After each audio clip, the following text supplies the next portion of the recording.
What's going on? This is Coach Marcus Pro Fan Talk. Can y'all do me a favor? Can we pump the brakes on all of the hate for the women's U.S. basketball team? At this point in the game, it's just kind of ludicrous. And I liken it to some of the fandom that we have here in Philadelphia.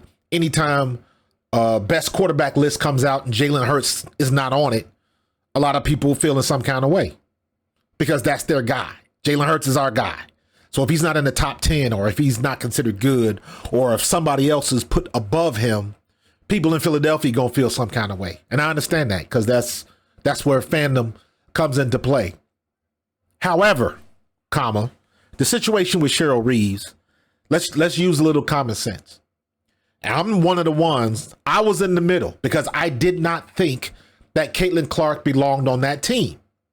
However, I thought putting her on the team was a good idea, building the game, global brand, everything that comes with that. So could she have bested any of the other guards that were chosen for the team?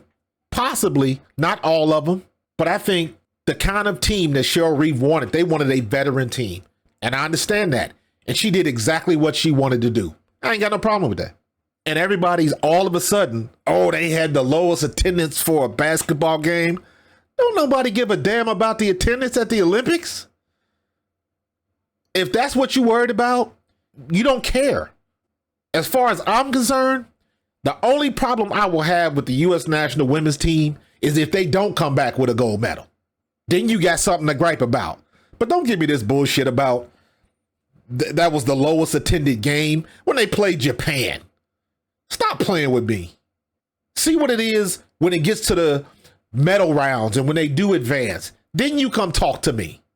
But stop all of this nonsense, making a mountain out of a molehill out of every little thing that these women do that doesn't involve Caitlin Clark. And I'm saying that as a Caitlin Clark fan.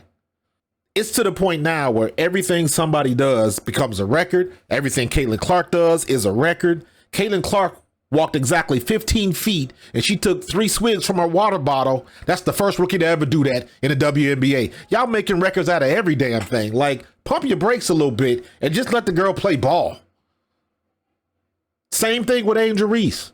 Bringing up records, and first time she had 10 rebounds, 12 points, and sat on the third from the last seat on the bench. That's the first time a rookie's ever, like, stop with that.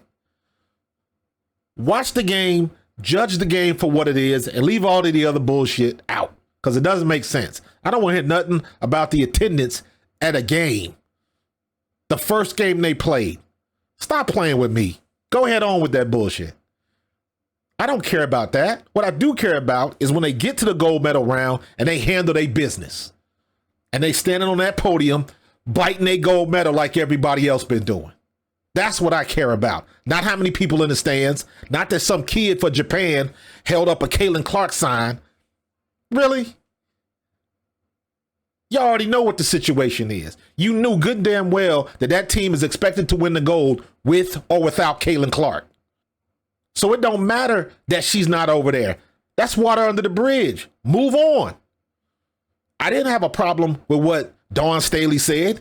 That makes sense to me. If you were to revisit it, and if she had been playing then how she was playing now, maybe they would have reconsidered. She would have high consideration to be on that team. That makes sense to me because let's be real. She struggled in the first half of the season. She struggled regardless of what the reasons were. We know they had a crazy schedule, playing a whole lot of games in a little bit of time. We understand that. But the bottom line was the girl was struggling. And when she finally found her footing, the decisions had already been made. I ain't got no problem with that. Could she have played on that team? Absolutely. Could she have contributed to the U.S. national team? Absolutely. But I'm not going to get that bent out of shape because she's not on the team. That girl is in Iowa doing her thing, chilling, getting her rest in, meeting her folks at home in Des Moines, doing what she got to do. She is not worried about it, and nor should you. But people get so bent out of shape if it doesn't happen the way they want it to happen. Now it's a conspiracy. Now everybody looks bad. Everything can't be damn huge news. Every time Cheryl Reeve make a statement, and let me be crystal clear, I'm not crazy about Cheryl Reeve either. But I do understand what it means to be a coach. I do understand what it means to make the best decision you think for your team. I do understand what it means to put your team in the best situation to win. I get all of that. And if in her mind, with her being the head coach, if she didn't think Caitlin Clark was ready, so be it.